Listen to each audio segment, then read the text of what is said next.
안녕하세요. 안녕하세요. 자, 조리원리 및 실습이고요. 조리원리 및 실습 같은 경우에는 시험 문제 요즘에 이제 나오는 경향을 보시면은 특히 식품학하고 영양사 시험에서도 연결되어 있잖아요. 그래서 식품학 및 조리원리 이렇게 들어가 있고, 여기에 이제 들어가 있는 과목이 식품 미생물 과목이 들어가 있어요.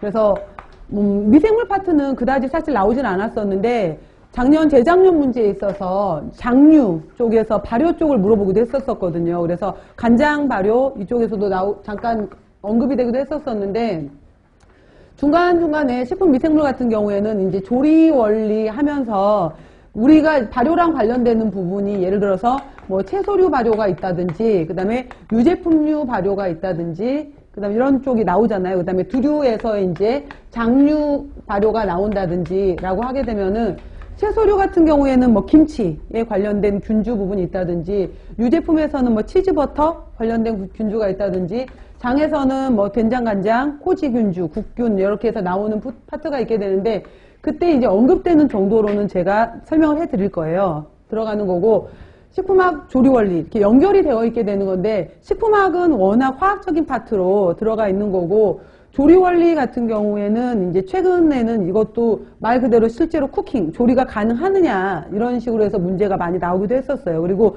한동안 통합 문제로 나왔을 때는 조리 파트 같은 경우에는 또 연결시켜서 나왔던 것이 단체급식에서 이제 조리가 연결되기 때문에 단체급식으로 해서 뭐 예를 들어서 해썹, 위생하고 같이 더불어서 해썹과 또 여기에 뭐 조리 문제가, 그래서 뭐 고등어 조리 문제가 나오면서 중간에 뭐 검수, 뭐 CCP 단계를 물어보는 것도 나오면서 그날 고등어 조림이 단단해서 잔반율이 높았었다. 잔반율이 높았었는데 왜 단단해졌는지를 설명하고 이거를 해결하기 위한 방법을 제시해봐라. 이런 식으로 해서 통합 문제인 경우에는 식품학 조리 원리로 물을 수도 있고 단체급식 해썹 이런 식으로 같이 들어가기도 했었어요. 그래서 최근 약간 단독적으로 떨어져서 나오긴 하는데, 기본적으로 식품학에 대해서 잘 알아놓으셔야 되고요. 우리가 조리 원리라고도 말을 하지만은 또 배웠던 과목 중에 아마 조리 과학 이렇게도 있었고, 아니면 조리 과학 실험, 식품 뭐 예를 들어서 이 분석 실험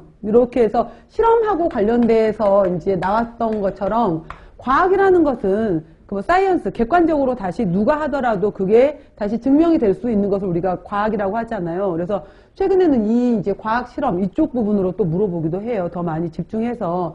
그래서 조리 원리 같은 경우에는 굉장히 쉽다고 생각을 하는데 생각보다 굉장히 애매모호하면서 쉽지 않은 파트가 이쪽이더라고요. 그래서 이런 조리 원리 파트가 있게 되는 건데, 간단하게 이제 뭐 작년에 나왔던 기출 문제를 보게 되면은 예를 들어서 조리가 2018년도 문제에서는 비중이 크진 않았었어요. 크진 않았는데 그때 나왔던 문제가 전공 A 파트에서 나왔던 게 캔디 문제가 나왔었어요. 그래서 이거는 이제 정말 그냥 던져주는 문제, 틀리면 안 되는 문제였던 거죠. 그래서 우리가 캔디 나왔을 때 정답에 해당이 됐던 것이 폰당 하고 이제 브리틀 쓰는 게 답이었었거든요. 그래서 폰당과 브리틀 뭐 A, B 이렇게 들어갔던 건데, 이 캔디 부분에 들어가는 내용에서 결정형 캔디와 비결정형 캔디, 그 다음에 결정형 캔디 중에서도 각각의 이제 가열하는, 농축 가열하는 온도가 있었잖아요. 그래서 A 부분에 해당이 되는 것은 114도 정도 해당이 되는 폰동 114, 117까지 가열한다.